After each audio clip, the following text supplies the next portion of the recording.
Hello everyone, and welcome back to History of the Ancient World. Today, we're embarking on a thrilling journey, not through dusty archaeological sites, but through the vibrant, fantastical landscapes of the human imagination. We're diving deep into the world of myths and legends of antiquity. Have you ever wondered why the ancient Greeks told stories of Zeus hurling thunderbolts from Mount Olympus? Or why the Egyptians envisioned their pharaohs journeying through a perilous underworld after death? These tales are far more than just ancient bedtime stories. They are the very soul of these civilizations, a window into their hopes, their fears, and their understanding of the cosmos. Myths were the science, religion, and entertainment of the ancient world, all rolled into one. They explained natural phenomena that were otherwise baffling. An earthquake? That must be Poseidon, the god of the sea, striking the earth with his trident. The changing of the seasons. That's the sorrowful tale of Demeter, goddess of the harvest, mourning the 6 months her daughter Persephone must spend in the underworld. These stories gave order and meaning to a world that could often seem chaotic and unpredictable.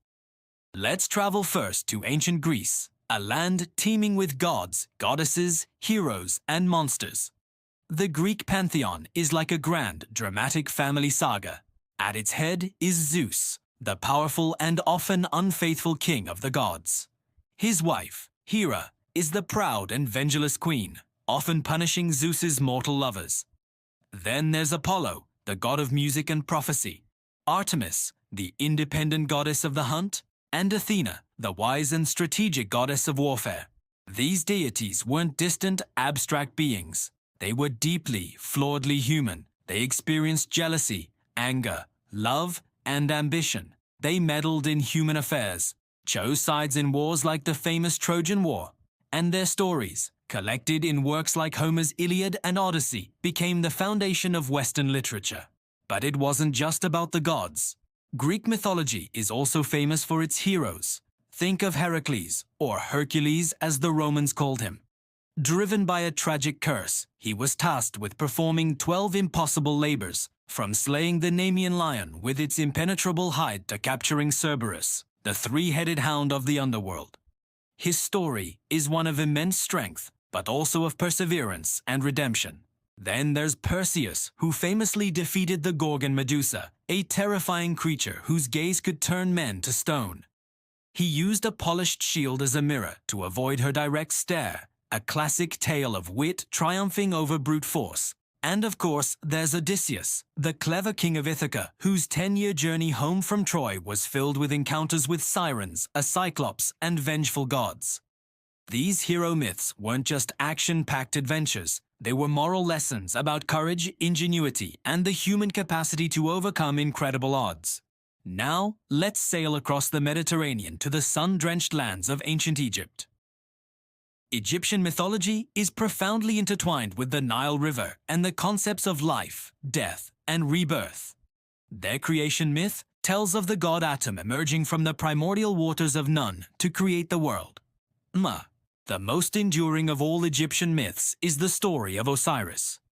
Osiris was a benevolent king who taught humanity the arts of civilization. However, he was murdered by his envious brother, Set, who dismembered his body and scattered the pieces across Egypt. Osiris's devoted wife, Isis, painstakingly gathered his remains and, using her powerful magic, brought him back to life. But Osiris could not remain in the world of the living. He became the ruler of the Duat, the Egyptian underworld, and the just judge of the dead.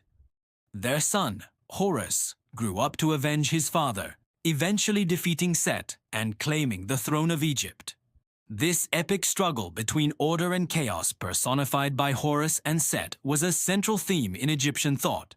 Every pharaoh was seen as the living embodiment of Horus, maintaining cosmic order on earth. Egyptian beliefs about the afterlife were incredibly elaborate. They believed the soul had to navigate a dangerous journey through the underworld, facing monstrous demons and tricky trials. The Book of the Dead was a collection of spells and instructions, a sort of supernatural travel guide, buried with the deceased to help them on their way. The final test was the weighing of the heart ceremony. The deceased's heart was weighed on a scale against the feather of Ma'at, the goddess of truth and justice. If the heart was lighter than the feather, the soul was granted eternal life. If it was heavier, it was devoured by the monster Amit, and the soul would cease to exist. This shows a deep-seated belief in morality and accountability, even after death. Let's now journey north to the cold, rugged lands of Scandinavia, home of the Vikings and Norse mythology. This is a world of grim gods, fearsome giants, and an impending doom known as Ragnarok. The Norse pantheon is ruled by Odin, the All-Father. He is not a benevolent king like Zeus. He is a restless seeker of knowledge and wisdom who sacrificed one of his eyes for a drink from the Well of Mimir to gain cosmic insight. He is a god of war, poetry, and death. Alongside him is Thor, his mighty son, the god of thunder. Wielding his magical hammer, Mjolnir, Thor is the tireless defender of both gods and humans against the destructive forces of the giants, or Jötnar. But perhaps the most fascinating figure is Loki, a cunning trickster. Loki is technically a giant but lives among the gods. He is neither purely good nor evil. He helps the gods as often as he causes them trouble, his clever schemes often backfiring in dramatic and sometimes comical ways. It is Loki's malicious actions, however, that ultimately set in motion the events leading to Ragnarok. Ragnarok, the twilight of the gods, is a unique concept in world mythology.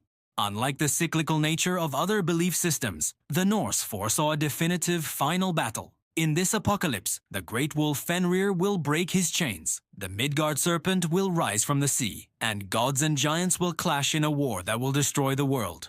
Odin will be swallowed by Fenrir, and Thor will kill the serpent but die from its venom. It's a bleak and fatalistic worldview. Yet even in this destruction, there is a glimmer of hope. After the world is consumed by fire and flood, a new Greenland will emerge from the sea. A handful of gods will survive, and 2 humans, Lif and Lifthrasir, will repopulate the earth. This belief in an ultimate end, followed by a new beginning, reflects the harsh realities of life in the north, where survival was a constant struggle, yet the promise of spring always followed the long, hard winter. From the dramatic sagas of Greece to the mystical afterlife of Egypt and the fatalistic epics of the Norse, these myths and legends reveal the core of what it meant to be human in the ancient world. They are not just fantastic stories. They are the collected wisdom, the shared anxieties, and the enduring hope of entire civilizations passed down through the generations. They are a testament to the power of storytelling and the timeless human quest for meaning in a vast and mysterious universe. Thank you so much for joining me on this journey through the myths and legends of antiquity. If you enjoyed this exploration, please give this video a thumbs up and don't forget to subscribe to History of the Ancient World and ring that notification bell so you don't miss our next adventure into the past. See you next time.